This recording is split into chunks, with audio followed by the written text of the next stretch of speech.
When you're setting up a mobile home or just moving in general, there's always a lot you need to think about. You don't always know what you don't know. And I'm learning that over and over and over again. You don't know what you don't know. And things come to you as time goes by. Sometimes it's just little simple things, common sense things. Sometimes it's mechanical things that you might not have any idea how they work or how to deal with them.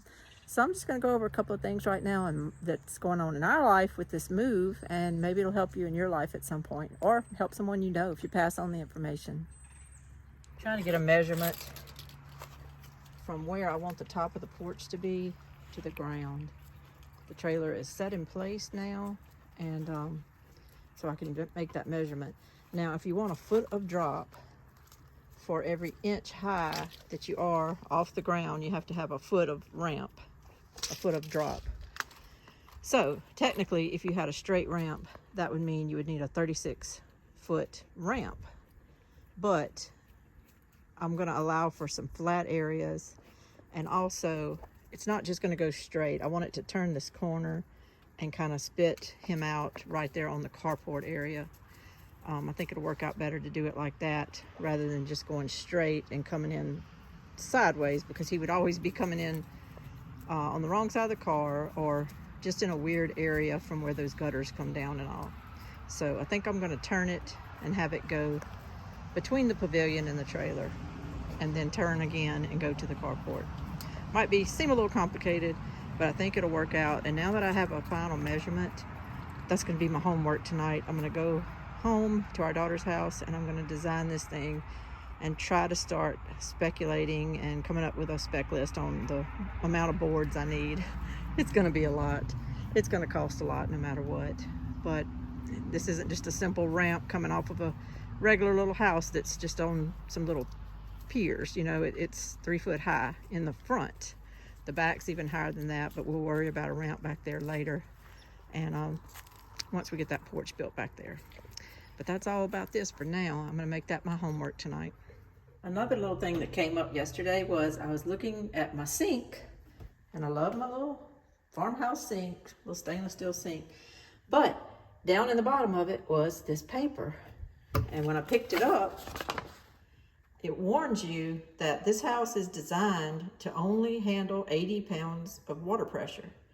And it goes on to say that if you don't put a regulator between the water meter and the house, so you put it before it actually comes into your house, if you don't put that, then you're basically voiding the warranty on the trailer if you end up with any kind of water damage, which of course it warns you that your seals and everything could just explode if water comes in higher than that. And it also says in here that your insurance probably won't cover anything if you don't put a regulator in. So I went ahead and texted my plumber, who is supposed to come next week after the sewer guy comes, and I asked him about it. I just said, do you mind going ahead and putting this regulator on there when y'all come? I just want to give you a heads up. I said, I just certainly don't want to have to even worry about whether I have more than 80 pounds of pressure coming into my house. And he said, no big deal. They would do that. Probably something they do all the time, but it's just one of those things that I didn't think about. And when I first started talking to him about the scope of the work that I needed done here at the trailer, I didn't know anything about that. Yes, there's probably an easy way maybe for me to buy one and put one on, but I've just made decisions about certain things, and I'm going to let people that know what they're doing do things like this, especially when it comes to this trailer, because if anything goes wrong, I need to have somebody I can call, and somebody that worked on it already and that knows it's there and knows what to do, or something like that. When it comes to just paying a few extra dollars, sometimes just pay a few extra dollars, unless that's your thing. If plumbing is your thing, then by all means do it and save some money. But plumbing's not my thing. Electricity is certainly not my thing. And putting in sewer systems and things like that is not my thing.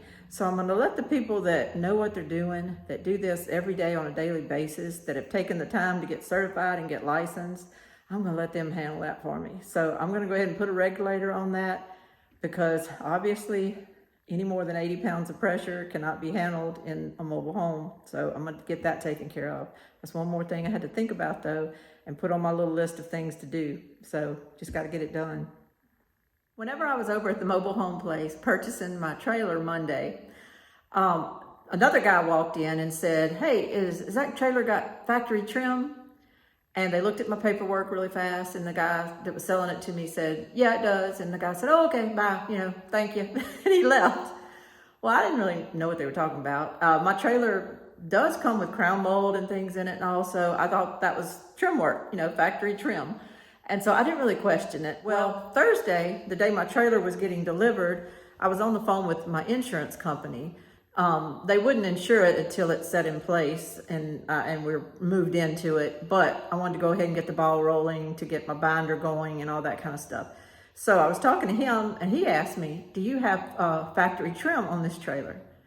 And I said, "Well, I know I do," because I heard them talking about it. And I said, "I know I do." I said, "But I don't really know what that is."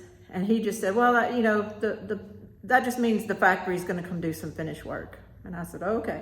And apparently, I guess maybe you get a little bit better rate on your trailer if that's the case. I'm guessing, I'm not really sure. But apparently it's important to know about it. And apparently it's something to do with your insurance and all. I'm kind of being vague about this because that's what was going on in my mind. I had really no clue what factory trim meant, what it was. So I made myself a note, ask the salesman. So Friday afternoon, the day they were finishing up the trailer, putting it together and everything, I noticed that they weren't working on the ends, either end of my trailer, which needed, of course, to have siding. They don't put siding on it till after your trailer is put in place because they have to transport it and they have to put it together. The two sides of your double wide have to be put together. So they don't do the siding until those two sides are put together. That much I get, but I was kind of expecting the people that were setting it up to do it. Well, when I realized that they were winding up for the day and it hadn't been done, I texted my salesman and I said, "What does factory trim mean?" I said, "What does that mean? Who's handling that, and when are they handling that, and what does that mean?" And I kid you not, I got a text back from him that said, "That means the factory does the trim." So I sent it back to him and I said, "Can you please explain?" Whatever. Who handles what? Am I supposed to go talk to these men that are setting it up about the ends on my trailer? Is somebody coming from the factory, which is in Alabama? I said, "Are y'all sending somebody from your service department? Can you clarify this for me?" I said, "And what does exactly that mean?" And so then he sends back, in 7 to 10 days, the factory will send a person out to do the work. So luckily, the man that was installing the trailer, that was running the crew, it was his company that was doing this, subcontracting it through my trailer company to do this. He was more forthcoming. So when we came inside, he was telling me, and this basically is what it is. It's not only the ends of my trailer, it's other things in the trailer too. Of course, when you have a double wide, you're dealing with two units. They get shipped down the road separately and then they get put together. And so you end up with this unfinished end to your trailer. It's like they're butted up together. So that's what the factory is going to come in and also do. They're trimming out this. I guess they're inspecting it when they come, I guess. And they'll be putting it together with their moldings and items like that. And you end up with this going throughout your trailer. All the different little cracks and all the different places that trim is going to need to be done. In the guest bedroom is a lot of supplies, and they're going to install all that, I guess, when they come at the end. Also, just things like light fixtures. There's a whole box there of light fixtures. So I guess they come in and they trim out. And also, when you buy a mobile home, you end up with things like this. Cracks around the doorways. Now these cracks were actually there at the lot. Whenever I was looking at the trailer, I noticed them and I said something. But what I found out is that when the people come to do the factory trim out, they will actually fix all these cracks finally. I was thinking that when the trailer got set up, those people would be the ones that would fix it and all, but that's not how it works. Actually, you make a punch list. You have up to 30 days to go around this trailer to get to know this trailer, and you make a punch list. and they will come back and fix a lot of these things. Now, I found out from the guys that set my trailer up that they may not fix all that when they come do your factory trim. That factory trim is just its own thing, I guess. They'll come do the factory trim, meld the two units together to make it look like it's one trailer and not two put together. They'll do all that, and then you have up to 30 days to make a punch list. And once you kind of get to know your trailer, you're in your trailer, you see things that might be wrong with the trailer, you make a list, and you turn that list in to the service department at the mobile home dealership that sold us the mobile home. And they will turn in that list to the factory and get with them and schedule someone to come out and fix all this stuff. So it might be another 3 weeks before we move in anyway. And then if it's another month before a lot of these things get done, we're after the first of the year at that point. We're probably going to be after the first of the year with people working around holidays and Thanksgiving and Christmas. And so it's kind of a downer, because you really, you know, when you buy a new house, especially in a neighborhood, and you take possession of it, you pretty much can move in. You have your due diligence period with a builder, but you can pretty much move in and get to living. But it's going to feel like probably after the first of the year before we can really get to living the way we want to, because I don't want to do anything or hang too much on the walls. I want them to be able to see any damage that's there so that they can fix it and get it taken care of. And they're going to make messes doing that. So I've got to be careful about what I have just sitting around everywhere, because they're going to have to come in and do some work in the house. But anyway, that's just the way it is. And that's the process when you buy a mobile home, a new mobile home. And I will say the difference in mine and maybe others that may not have this sheetrock issue and stuff is I did choose the model of mobile home that has taped and floated sheetrock. In our house, we have the 3/4 inch sheetrock, just like you would in a regular house. And it's textured, and it looks just like walls do in a home being built. Some mobile homes have unfinished sheetrock under their walls, but then they're covered with a wallpaper. And sometimes you can't see those little cracks, or maybe they don't crack like the taped and floated sheetrock does, I don't know. But this is pretty much texturized just as if it was in a regular home. And I like that. It does cost a little more to get it like this, but to me, I feel like I'm in a home. So I really like it. I'm happy with it. I don't think I'm ever gonna regret spending just a little bit extra to get it like this.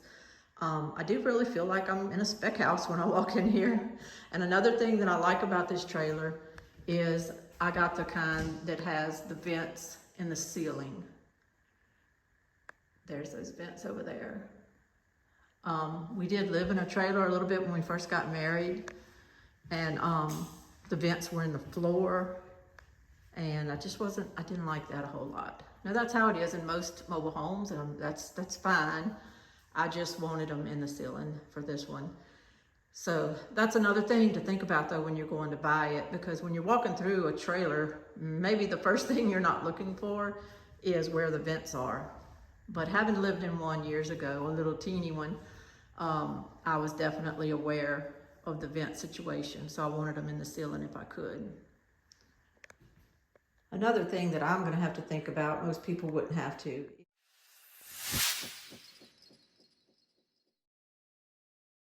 is this step here.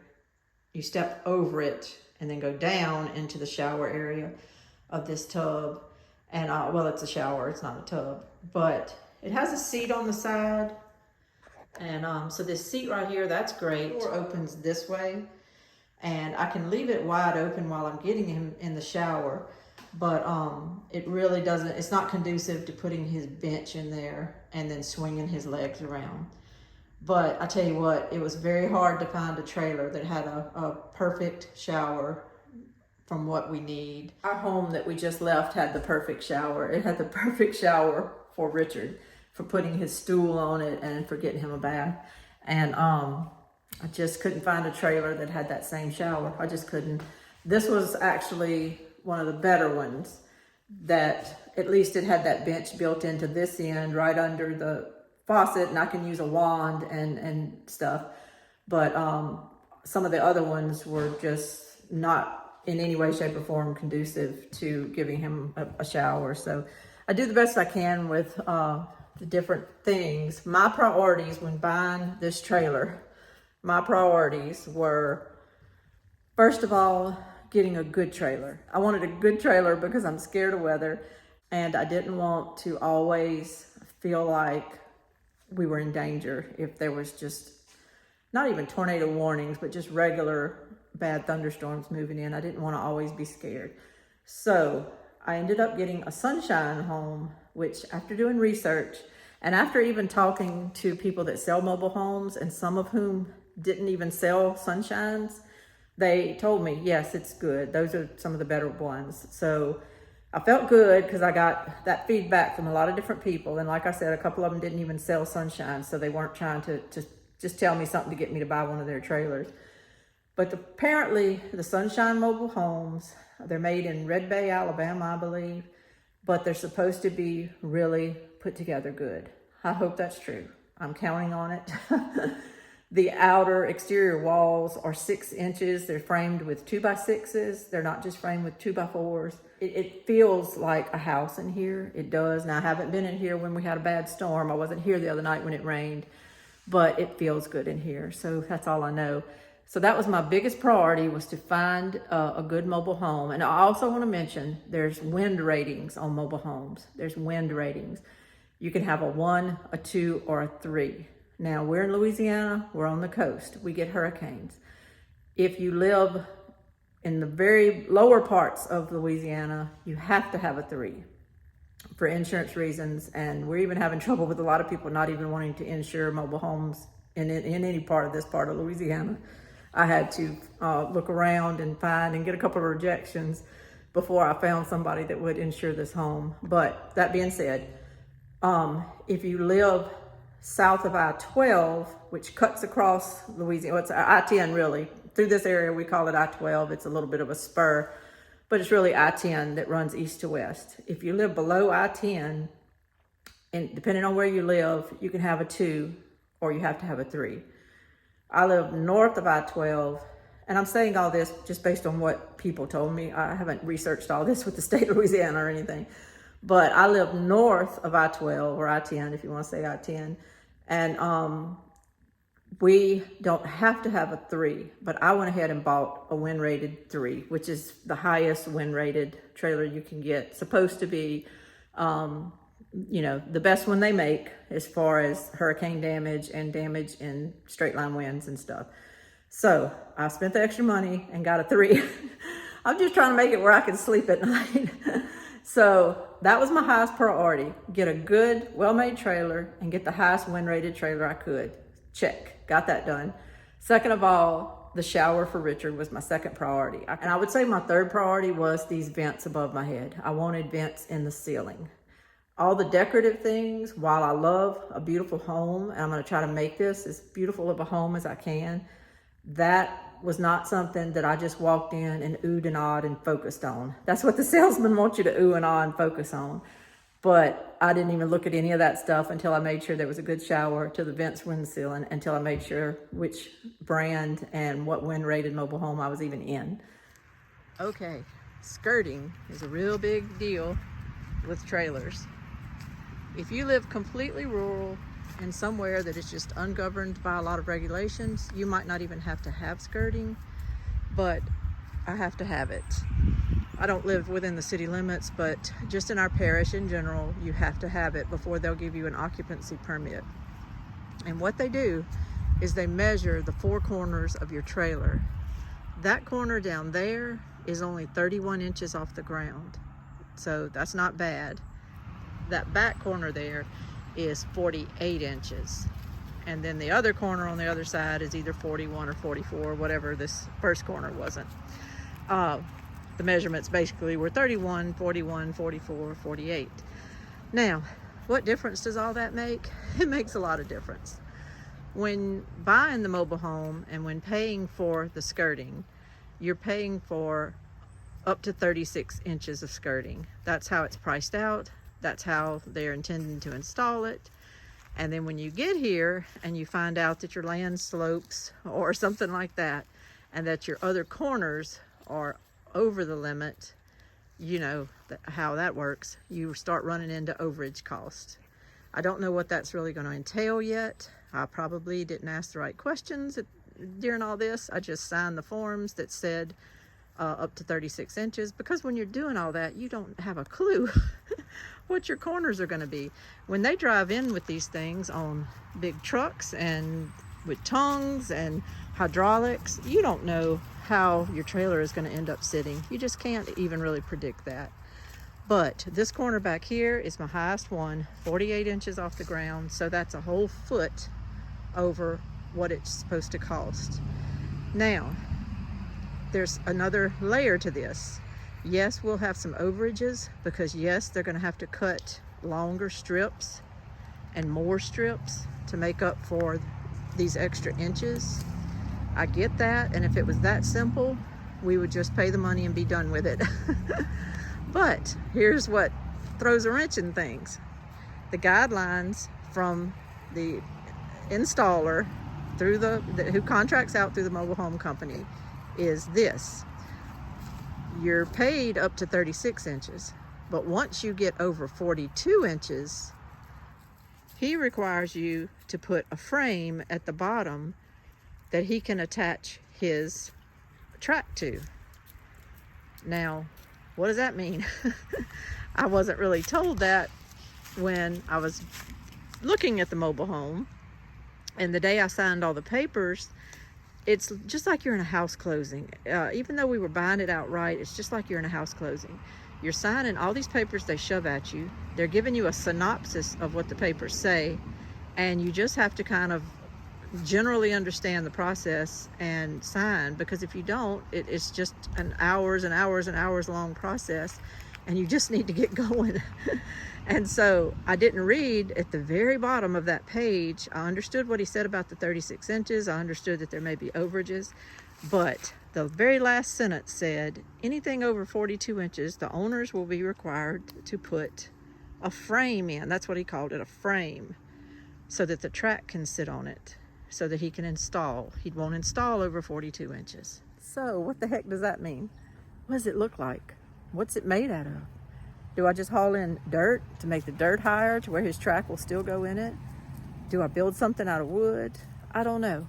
And by the time I find this out, it's like Friday evening late. By the time I'm reading all this stuff in detail, I was really wanting to read it all while the guys were here. And by the time they left around 5 o'clock Friday, I had read that part, but I have no idea what it means. So the weekend has went by.